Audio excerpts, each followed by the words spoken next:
Hi, my name's Rich Welfare from Grand White Visions, but also the Spray Coach, where I teach other plasterers and decorators how to get an immaculate high-level finish.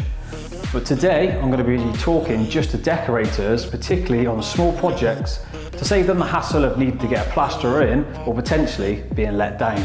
Here's how they can handle projects themselves using Caparol's Roll On Plaster.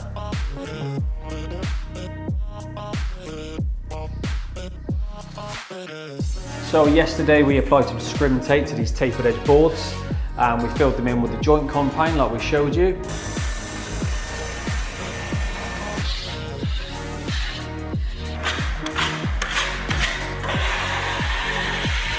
Obviously this is prep for plasterboard. If you're doing an overskim or an old wall, the prep's going to be different.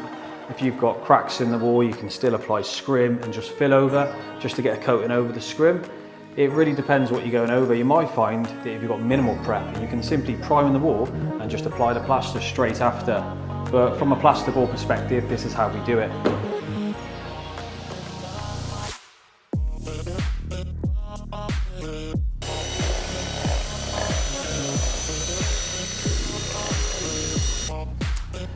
So the joints have had its first coat, but we like to put a second coat just to really make sure it's filled up, because obviously the fill is going to shrink a bit, so it's shrank back into the joints. It just needs one more pass before we can apply the plaster.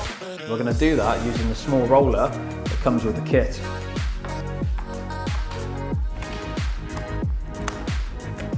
This roller is a bit different to your standard roller.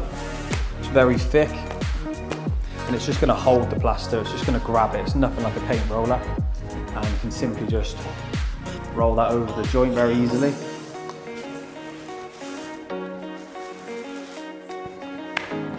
Of course, if you're a plasterer or you've got trowel skills, you can quite easily use a hawk and trowel and just apply this. But I'm trying to show you this in the most simple form, most easy to do, almost DIY friendly. So now we've got a pass over there and we can simply smooth that in very lightly with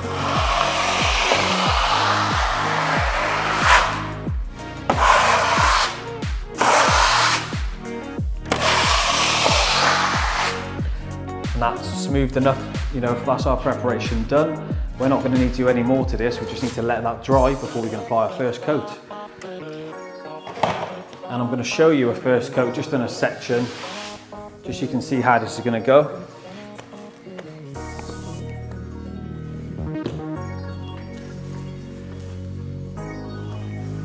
Of course you can use a bigger roller than this.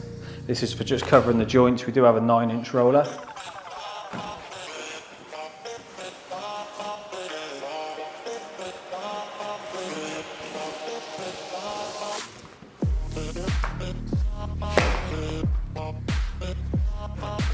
So you could be putting this over old plaster, a painted wall, obviously plasterboard. There's loads of substrates this can go on, but obviously the more uneven the substrate, the more preparation, or at times you are going to need a hawk and a trowel to actually get the thickness you require. But when you're only looking for a bit of a skim coat, this is ideal.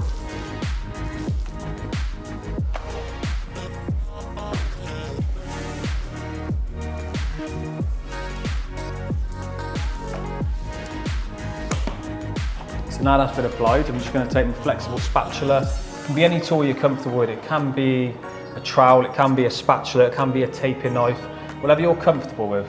But this is the easiest way to do it. Just smooth that in.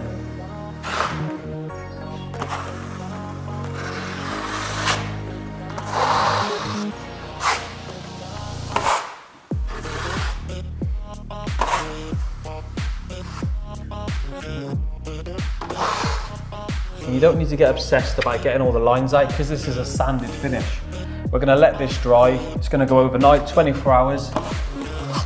And you'd apply your second coat exactly the same way. Maybe you'd add a bit more water to the product just to thin it out. But once it's fully dry, you're able to sand this back with a 120 paper. You can use a flex or a Mercoliros, or you can even hand sand it. It's going to be minimal sanding. You can see we've got a strong light on it. You're only going to need to buff over it and just to check for any imperfections, and you're going to get a flawless finish without the need of having to get a plasterer in for your small jobs.